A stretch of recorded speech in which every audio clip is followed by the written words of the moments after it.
اب آئیے میرے دوستو، رسول بلاد مہاراشٹرا ممبئی سے آئے ہوئے ہمارے مہمان جناب حضرت مولانا منظر بلال قاسمی حبیبی سے گزارش کر رہا ہوں وہ تشریف لائیں اور اپنی قیمتی باتوں سے ہم سامعین کو نوازیں۔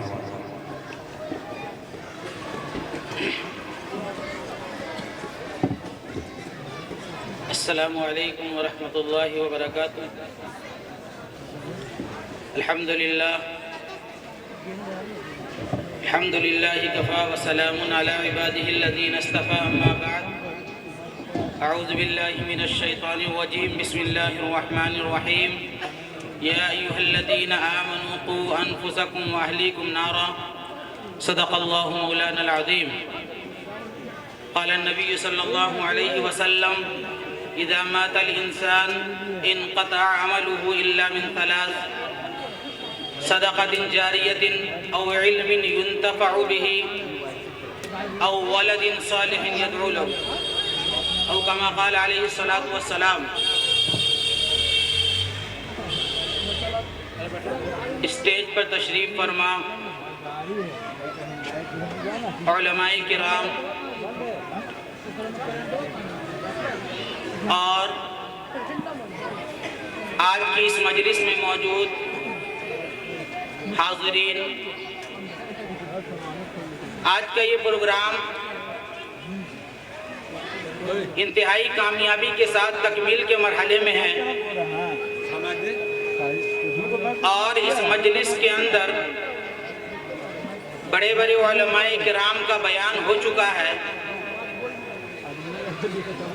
تمام نے اپنے بیانات میں بڑی قیمتی باتیں قرآن و حدیث کی روشنی میں پیش کی ہیں، اور آخر میں حبیب الامت حضرت مولانا حبیب اللہ صاحب کا بیان ہونا ہے، لیکن مجھے حکم ہوا ہے تو 2-4 منٹ میں آپ کے سامنے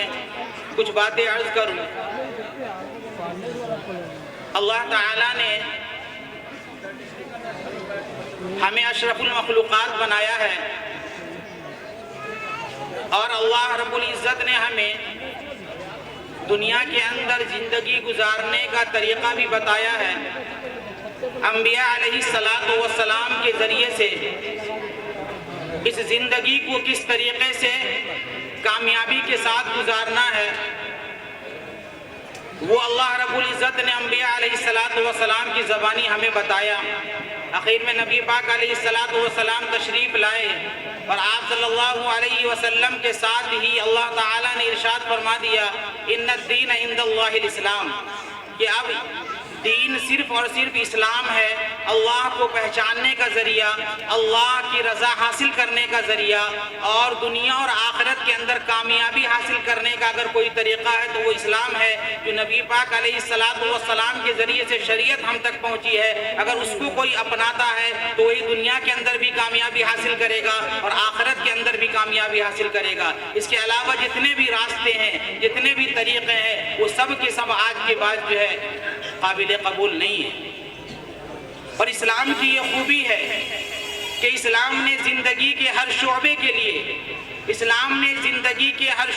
لیے اصول مقرر کر دیے ہیں۔ دنیا کے اندر جتنے بھی لوگ موجود ہیں، سماج کے اندر جتنے بھی طبقات موجود ہیں، ہر طبقے کے لیے اللہ تعالیٰ نے اپنے نبی پاک علیہ السلام کے ذریعے سے اصول مقرر کر دیے ہیں۔ اگر ان اصولوں کے اوپر عمل ہوتا ہے تو یہ معاشرہ صالح معاشرہ بنتا ہے، یہ معاشرہ آئیڈیل معاشرہ بنتا ہے، یہ معاشرہ وہ بنتا ہے جس کے بارے میں اللہ تعالیٰ نے قرآن کریم کے اندر ارشاد فرمایا: لقد کان لکم فی رسول اللہ اسوۃ حسنہ، کہ اللہ کے رسول صلی اللہ علیہ وسلم کی زندگی کے اندر بہترین نمونہ ہے۔ اگر تمہیں کامیابی حاصل کرنی ہے تو آپ صلی اللہ علیہ وسلم کے طریقے کو فالو کرنا پڑے گا۔ معاشرے کے اندر جتنے بھی طبقات ہیں، اس ہر طبقے کے اللہ تعالیٰ نے اللہ کے رسول صلی اللہ علیہ وسلم کے ذریعے سے کچھ ڈیوٹیز مقرر کی ہے اور ان کے لیے کچھ رائٹس مقرر کیے ہیں۔ مثال کے طور پر ہم ہندوستان کے اندر رہتے ہیں، ہندوستان کے اندر ہمارے لیے کوئی فنڈامنٹل رائٹ ہے، وہ رائٹ ایسا ہے، وہ حق ایسا ہے کہ جس کو کوئی بھی نہیں چھین سکتا۔